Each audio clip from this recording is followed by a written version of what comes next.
खबर रायपुर से, जहां रविशंकर शुक्ल यूनिवर्सिटी में एक बड़ा हादसा टला है। केमिस्ट्री लैब का प्लास्टर भरभरा कर गिर गया। क्लासेस चलने की वजह से कोई हताहत की खबर नहीं है। क्लास के बाद होनी थी लैब में प्रैक्टिस, लेकिन उससे पहले ही दीवार जो है केमिस्ट्री लैब की भरभरा कर गिरी है।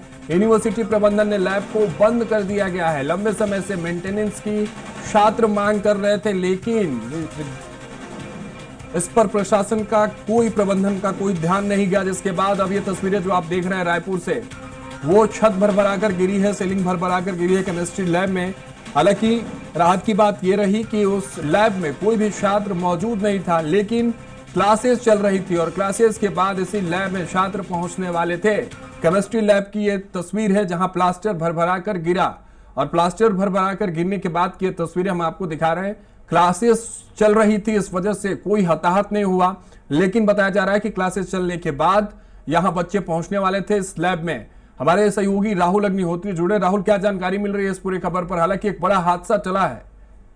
जी राघवन, देखा जाए तो लंबे समय से जो छात्र हैं उनके द्वारा इस पूरे यूनिवर्सिटी को ठीक करने की मांग जो है वो की जा रही थी, क्योंकि लैब जो है काफी जर्जर हो चुका था और हादसे की स्थिति लगातार लंबे समय से बनी हुई थी। इसी बीच देखा गया कि आज जब केमिस्ट्री की क्लास चल रही थी, उसी बीच जब जो बच्चे हैं वो क्लास के बाद जब लैब में गए तो देखा कि वहाँ पूरी तरीके से जो छत है उसकी जो प्लास्टर है वो बिखरे हुए दिखे। इसके बाद उन्होंने जो शिकायत है वो की है और लंबे समय से शिकायत हो की जा रही है। हालांकि शुक्र की बात यह है कि जिस तरीके से बच्चों की क्लास चल रही थी, क्लास के बीच में लैब में कोई नहीं था, जिसके कारण जो एक बड़ी दुर्घटना है वो यहाँ पर टलती हुई नजर आई है। लेकिन जिस तरीके से यूनिवर्सिटी प्रबंधन का यदि बात करें तो लंबे समय से शिकायत प्राप्त होने के बाद भी कोई कार्रवाई नहीं की जा रही थी। अब उम्मीद है कि इतने बड़े हादसे टलने के बाद में जो यूनिवर्सिटी है उसके जो भी जर्जर भवन है उसका पुनर्निर्माण कराया जाएगा, उसका मरम्मत कराया जाएगा, ताकि जो बच्चे हैं, छात्र हैं, उनके जान को किसी भी तरीके का खतरा ना हो और जो पढ़ाई है उसकी तरीके की दिक्कत ना आए। जी चलिए, बहुत बहुत शुक्रिया राहुल हमारे साथ जुड़ने के लिए, इस खबर पर तमाम जानकारियों के साथ।